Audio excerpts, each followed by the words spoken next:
His Excellency Peter Obi, I would want to state very clearly, Anambra State today can in no way be compared to a Lagos State. He had an opportunity to show Nigerians the true stuff he's made up of. And he had an opportunity at governance to change an entire fortune of a people and make it better. But what did he do? He buried the talent. Yes, my people, as the hurt, it don't happen. No. There's one thing I dislike about all these APC spokespersons, or rather their surrogates. They lie too much. Why when you come on national TV, you come talk say Tinubu is the most competent person when they run for this presidential race. That's when you talk, so for your mouth, you not solve your mouth. And you can't say Tinubu work with evidence. And up till now, we are still waiting for the evidence of Tinubu result. When you go to school, we never see. Which kind of evidence Tinubu continue to work? Now you are even saying that Tinubu is the most competent. It's when fit pass to become the president of this country. Will you employ Tinubu as a fit person to become your personal driver or your gate man? If you agree, that means Tinubu is fit. But if you not agree, that means you are selling a bad market. Please, my beloved family, make we expose all the lies when this man talk on this video. Share this video. Make people see the kind of lie when they blow. And as they share around, just they comment your opinion. Hit the like button. This man constantly talk say Tinubu even drag women enter politics more than the rest presidential candidates. If Tinubu they do this kind of thing, why he not carry woman as a running mate? Why? Make we expose these people when I share this video. His Excellency Peter Obi, I would want to state very clearly, Anambra State today can in no way be compared to a Lagos State. He had an opportunity to show Nigerians the true stuff he's made up of. And he had an opportunity at governance to change an entire fortune of a people and make it better.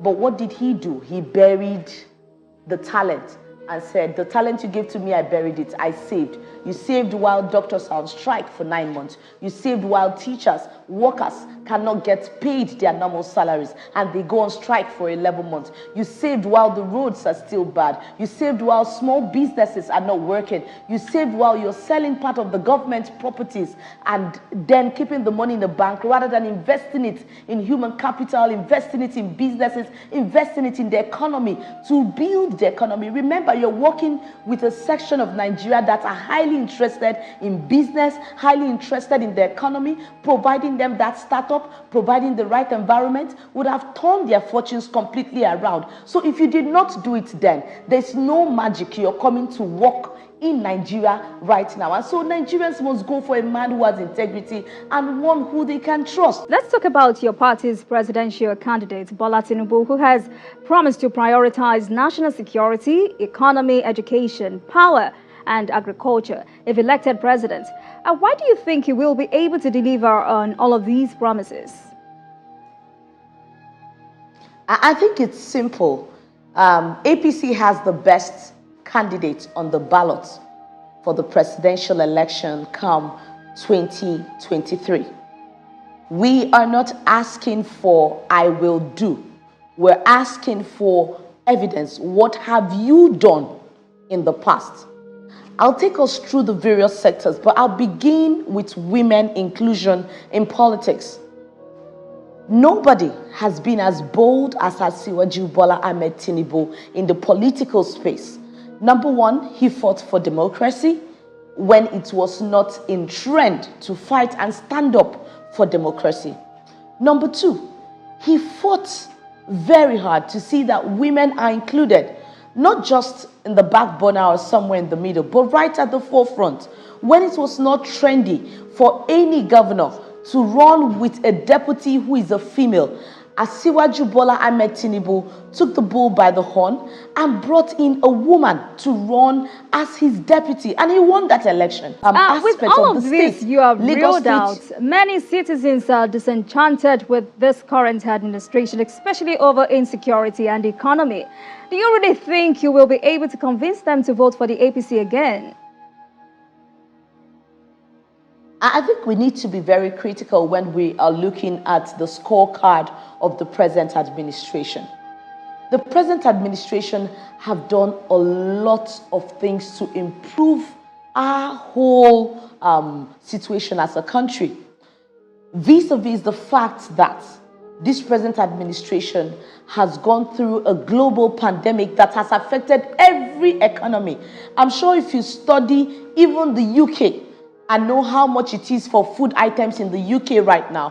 What is the inflation rate? How much have things gone up by? And what is the economic situation in those countries? You understand that it's not a situation that is only for Nigeria. It's a global phenomenon that has affected even the best of economies around the entire world. And so you cannot entirely blame it on the country to say they have not fulfilled what they promised. This government has built on infrastructure. They have done a lot to contribute their quota to building the capital things, which will, of course, improve the economy over time. So this is kind of like the foundation that have been laid by the President Muhammadu Buhari's administration. But now the point is for Nigeria, before this time, we had places in our country where we had flags of different sects saying that they are in charge of those places. We had incidents every other day before President Muhammadu Buhari took over as the president of Nigeria. Today, we've had less of that. There's no single territory in Nigeria that is taken over by whether it's Boko Haram or any other sector at all that have their flags flying anywhere. These are steps forward, and we believe strongly that Asiwaju Bola Ahmed Tinubu that has been able to work in the economic sector, has been able to work in the security sector of Lagos State, which is bigger than several African countries. Remember, Lagos State has a huge population of over 20 million persons, right? If he has been able to do this in a mini country, he definitely will be able to do it in Nigeria. And so for us as Nigerians, we are saying hope is renewed. Hope is here. Prosperity is here. A man who has worked and built teams that have grown up to become great and mighty in Nigeria can do even more. He's given the young people a chance. He has given women a chance. And he's ready to even do more for women and young people. So there's really no reason to vote any other person. But would you agree with me that